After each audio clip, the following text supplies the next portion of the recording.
Ang lawak na talaga ng naaabot ng social media. Hinahainan tayo ng putahing kakaiba. Pinipilahan itong mga pagkaing hindi pamilyar sa mata, subalit malapit sa sigmura. Dito sa Santa Cruz, Manila, binabalik-balikan itong baga ng baka. Logalogs, hindi ka dapat mabahala dahil wala raw itong bisyo kundi damo lang. Hello Kalogs, ako nga pala si Michael J. at andito tayo ngayon sa Tayuman at ako ang owner ng Beef Baga na walang bisyo. Damo lang! Akalain mong 3 taon na pala silang nagpiprito rito. Simula nagtinda ako ng baga, nag-iba ang takbo ng buhay ko, gumaanggaan, lahat ng hinihiling ko kahit papano natutupad at yung mga pangangailangan ng anak ko, pamilya ko, kahit papano natutustusan ko.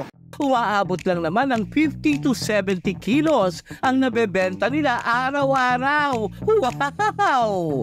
Konting lubog sa mantika, abay, pwedeng-pwede nang ibalita na true ang chika na humorous talaga ang baga ng baka nila.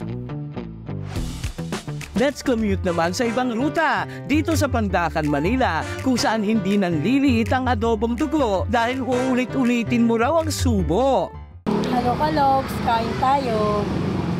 Logalogs, ang piso mo'y may kapupuntahan pa pala. Ito kasing tinda ay piso isa. No doubt kung bakit binabalik ka ng Betamax nila. Sa presyo ba namang afford ng masa? Po ako laging bumibili ng adobong dugo kasi po masarap, tsaka piso lang po. Hindi raw pinagsasawaan ito dahil sa makapit nitong lasa na very maninamnam. Isawak pa sa suka ay talaga namang mas mainam. Malaki po ang tulong ng tinitinda kong adobong dugo kasi dito ko kinukuha yung pang-araw-araw naming pagkain, pambili ng ulam, bigas, tsaka pambaon ng mga bata. Logalogs, baka may hangover ka pa. Tara't dayuhin natin ang sumisipa na sarap ng bulalong paa. Tsak magsasabong tayo sa mainit na sabaw na kabog sa linamnam dito sa San Jose del Monte, Bulacan. Hello Kalogs! I'm Angelica Padua, the owner of Only Busog 99 Sizzlers. Actually, family recipe po ito. Sa Malabon po kasi, favorite ito ng mga Malabonians. And ginagawa po nila itong mga pampulutan, pang-ulam, o kaya pang-snacks paminsan. And syempre gusto rin po namin na ma-introduce ito sa iba't ibang lugar na hindi pa nakakaalam na pwede palang gawing bulalo yung paa ng manok. Kung high blood ka sa kapitbahay, sa ibang bagay, goods daw pamalit itong paa ng manok sa baka. Hindi mangangapal ang batok mo sa lasa. Sa katunayan, hindi isang kahig, isang tuka ang hatid dito sa may-ari. Aber, isa ito sa binabalikan ng kanilang suki.